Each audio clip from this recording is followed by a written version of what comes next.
प्रभु में मेरे सभी मित्रों को जय मसीह की दिव्य वचन के मनादी में आपका स्वागत है। एक और नया दिन प्रभु ने हमारे जीवन में प्रदान किया ताकि हम नया आशीषों को पाए और प्रभु के करीब जाएं। उत्पत्ति की पुस्तक 11 अध्याय 4 आयत।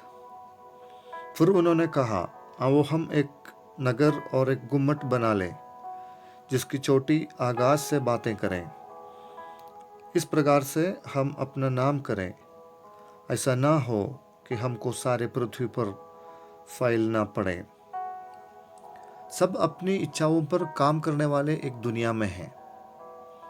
प्रत्येक संस्थान या संगठन के कार्य करने की एक नियम सूची होती है और उसका हर कार्य उसी के दायरे में होते हैं।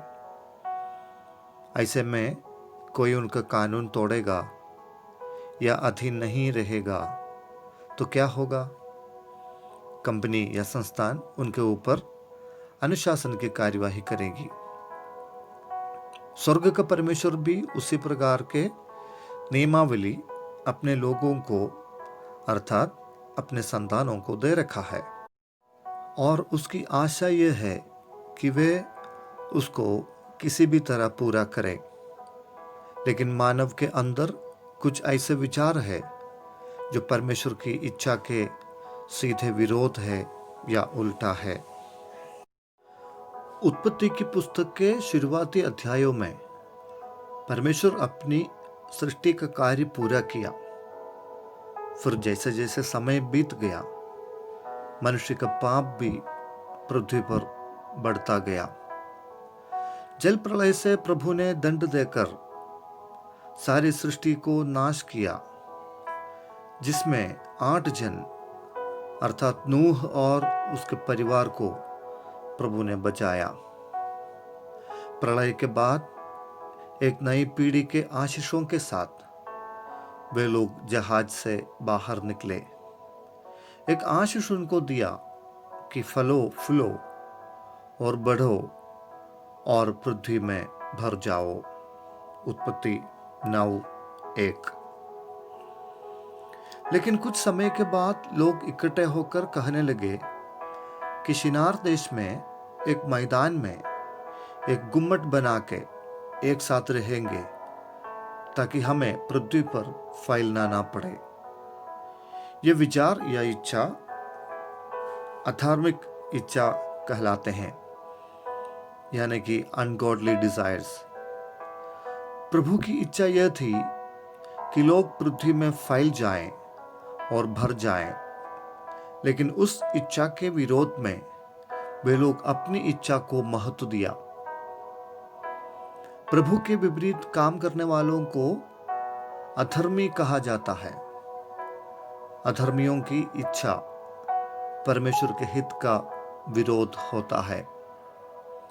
प्रभु की इच्छा के विरोध काम करने के लिए शैतान ने लोगों के मन को अंधेर कर देता है। उसके अंदर साहस और युक्ति लाता है। तत्पश्चात मनुष्य घमंडी हो जाता है और प्रभु की वाणी की अनसुनी कर देता है। इसलिए मनुष्य प्रभु की योजना से दूर रह जाते हैं। प्रभु से दूर रहते हुए भी लोग प्रार्थना कर सकते हैं, चर्च जा सकते हैं, भेंट चढ़ा सकते हैं और अच्छे अच्छे कर्म भी कर सकते हैं, लेकिन प्रभु के इच्छा के अंतर्गत करने वाले कार्य की उतना आनंद, आशीष और सफलता उन कामों में नहीं मिल पाएगी। प्रभु की इच्छा के विरोध गुम्मट बनाने वालों को प्रभु ने तितर बितर कर दिया। आज्ञाकारी बनकर उसकी इच्छा को पूरा करने का आनंद दंड पाकर उसका कार्य करने से नहीं होगा। दर्द भी उठाना है, दुख भी उठाना है।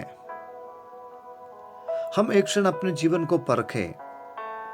कितने गुम्मटें हम प्रभु की इच्छा के विपरीत अपने स्वार्थ के लिए बना चुका है। धार्मिक मनुष्य बनकर उसकी इच्छाएं पूरा करने के लिए सर्वशक्तिमान प्रभु हमारी सहायता करें। प्रार्थना करें। प्रेमी और दयालु पिता, सारे आशीर्षों का सोता, आपके पवित्र हुजूरी में अपने जीवन को आज सुबह हम समर्पित करते हैं। इस वचन के आधार पर हमारे जीवन को एक बार और परखने के लिए हमें सहायता कर, मदद कर। प्रभु की सिद्ध इच्छा को जानने के लिए और उस इच्छा अनुसार हमारे जीवन को आगे बढ़ाने के लिए हम सबको सहायता कर, मदद कर। कई बार प्रभु हम अपने स्वार्थ में हम बहुत कुछ किए हैं जो आपके विपरीत में है, आपकी इच्छा के विपरीत में है।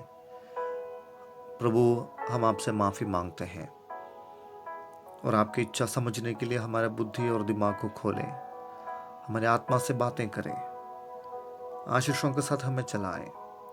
प्रभु यीशु मसीह के नाम से प्रार्थना मांगते हैं, आमीन।